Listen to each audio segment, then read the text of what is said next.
Breaking news చూస్తున్నాం. తెలంగాణ ఎమ్మెల్యేల అనర్హత కేసును సుప్రీంకోర్టు విచారణ వాయిదా వేసింది.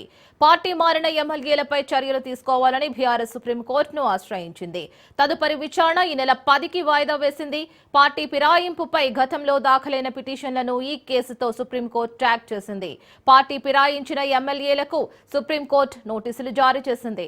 పోచారం సంజయ్, మహిపాల్ రెడ్డి, అరికపూడి గాంధీ, కాలే యాదయ్య, బండ్ల కృష్ణమోహన్ రెడ్డి, ప్రకాష్ గౌడ్ కు సుప్రీంకోర్టు నోటీసులు జారీ చేసింది.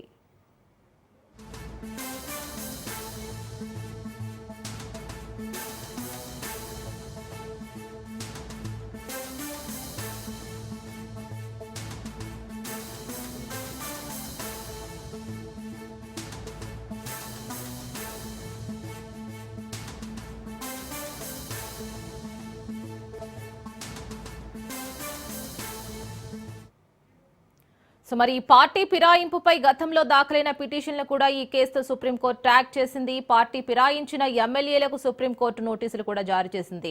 దీనిపై మరిన్ని అప్డేట్ సైదులు అందిస్తారు. Saidulu over to you.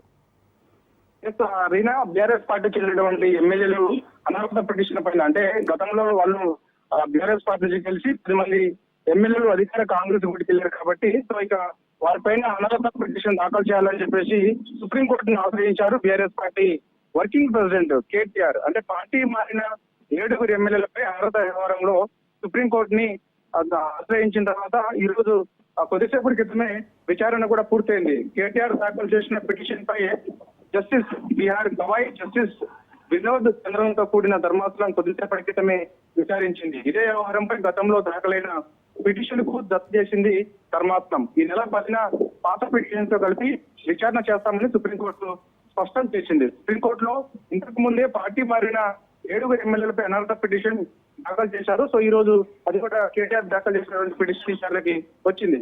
ఇప్పటికే పార్టీ మారిన 3 ఎమ్మెల్యేలు ధనం నాగేందర్, అల్లం వెంకట్రావు, కడియం శ్రీహరి వీళ్ళపైన ఎస్ఎల్పి పిటిషన్ దాఖలు చేశారు బీఆర్ఎస్ పార్టీ ఎమ్మెల్యేలు పాడి కౌశిక్ రెడ్డి, కేపీ వివేకానంద గౌడ్. మిగిలిన 7 ఎమ్మెల్యేల పైన అనర్హత వేటుపై సుప్రీంకోర్టుని కేటీఆర్ ఆశ్రయించడంతో ఇప్పటికితనే అది ఆ ధర్మాసనం కూడిన ధర్మాసనం విచారణ చేసింది. మొత్తం 10 మంది పార్టీ మారారు కాబట్టి వీరందరూ కూడా ఈ నెల 10వ తారీఖున సుప్రీంకోర్టులో విచారణ చేస్తామని చెప్పేసి కూడా సుప్రీంకోర్టు కొద్దిసేపటి క్రితమే స్పష్టం చేసింది. సో ఇక పార్టీ మారిన ఎమ్మెల్యేల సంగతి ఖచ్చితంగా పైన అనర్హత ఖచ్చితంగా పడుతుందని చెప్పేసి బీఆర్ఎస్ పార్టీ అయితే ధీమా వ్యక్తం చేస్తున్న సిచ్యువేషన్ కనిపిస్తుంది. ఇప్పటికే కేటీఆర్ కూడా అనేక సందర్భాల్లో చెప్తూ వస్తున్నారు. 2000 అంటే ఈ సంవత్సరంలో ఖచ్చితంగా 10 నియోజకవర్గాల్లో ఎన్నికలు కూడా రాబోతున్నాయి. పార్టీ మారిన ఎమ్మెల్యేలు అంటే మా పార్టీ నుంచి గెలిచారు, అధికార కాంగ్రెస్ వైపు వెళ్ళారు కాబట్టి వారిపైన అనర్హత వేటేయాలని అనేక సందర్భాలు మేము శాసనసభ స్పీకర్ కలిశాము. శాసనసభ స్పీకర్ చాలా నిర్లక్ష్యంగా వ్యవహరిస్తున్నారని చెప్పేసి హైకోర్టును ఆశ్రయించారు. హైకోర్టు తర్వాత సుప్రీంకోర్టును కూడా ఆశ్రయించారు. సో ఇక సుప్రీంకోర్టులో కొద్దిసేపటి క్రితమే విచారణ పూర్తయింది కాబట్టి సో ఇక ఈ నెల 10కి వాయిదా వేసింది. 10వ తారీఖు మొత్తం 3 పైన ఎస్ఎల్పి పిటిషన్, మరో 7 పైన అనర్హత పిటిషన్, అన్నిటిపైన 10 మంది పైన ఖచ్చితంగా విచారణ చేస్తామని చెప్పేసి కూడా సుప్రీంకోర్టు చెప్పడం జరిగింది. ఇప్పటికే 7 ఎమ్మెల్యేలకు కూడా నోటీసులు జారీ చేసినట్టు కూడా మనకి సమాచారం. Right Saidulu, thank you.